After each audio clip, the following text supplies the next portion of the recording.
Bien, Monsieur le Président, Monsieur le Premier ministre, Mesdames et Messieurs les ministres, mes chers collègues. Monsieur le sous-préfet est en tournée. Cocher devant, Laquais derrière. La calèche de la sous-préfecture l'emporte majestueusement au concours régional de la Combaufée.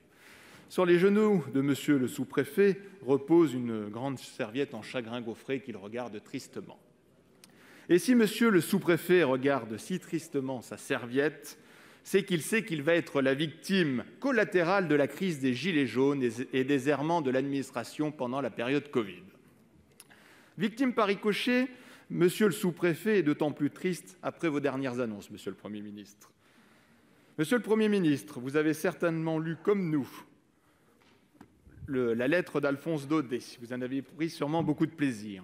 Vous vous souvenez qu'emporté par sa passion, le sous-préfet faisait des vers. Je ne suis pas convaincu qu'après votre réforme, il se contentera de cela. Faute de statut, il ira pantoufler. Il rentrera dans le grand mercato des hauts cadres dirigeants.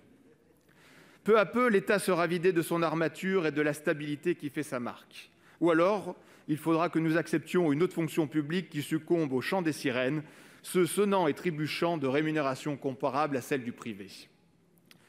Est-ce les prémices d'un système de dépouille à la française? Est-ce ainsi que vous voulez dessiner la France?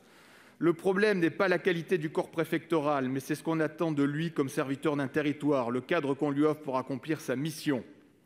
Monsieur le Premier ministre, la France n'a-t-elle pas besoin du corps préfectoral dans un monde rural qui souffre? La France n'a-t-elle pas besoin d'un système qui a montré toute son efficacité depuis 200 ans? La France n'a-t-elle pas besoin d'une école aussi prestigieuse que l'ENA pour étendre sa zone d'influence à l'international? Pour vous répondre, la parole est à la ministre de la Transformation et de la Fonction publique, Madame de Montchalin. Merci beaucoup, Monsieur le Président. Monsieur le sénateur, oui, j'ai présenté ce matin au Conseil des ministres une ordonnance qui réforme l'encadrement supérieur de l'État. Et vous le savez, ce n'est pas une réforme de l'ENA, c'est bien une réforme de l'État. Et je voudrais ici rappeler quelques vérités sur ce que la réforme de l'État a été depuis quelques quinquennats. Ça a été une réforme de l'affaiblissement de l'État. Ici, sur les bancs de la droite, ceux qui ont défendu la fameuse RGPP ont fait quoi? Ils ont vidé les préfectures et les sous-préfectures. Ils ont affaibli de 30% les forces vives qui constituent l'armature réelle de ceux et celles qui s'occupent des Français là où ils sont. Cette réforme n'a pas été comblée par la gauche, je vous rassure.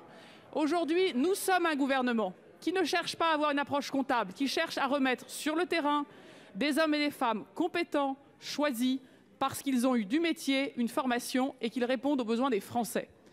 Comme en 1945, nous regardons notre pays en face. Nous regardons ses faiblesses, ses forces, ses défis. Le monde a changé depuis 1945, sur le numérique, sur le climat, sur les technologies. Nous devons former autrement, recruter autrement. Alors je tiens à vous dire une chose, le spoil system que certains décrivent n'est pas dans nos valeurs. Parce que moi, en tant que ministre de la fonction publique, j'assume une chose.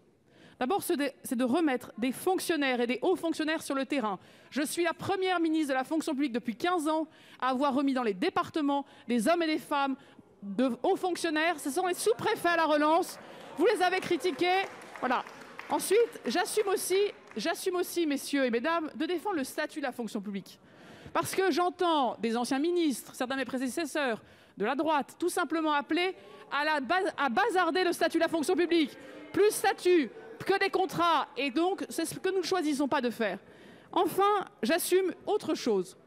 J'assume que nous devons toujours, face aux logiques de corps, préférer les compétences, les métiers et les personnes. Je vous remercie. Monsieur Ingré, vous avez quelques secondes.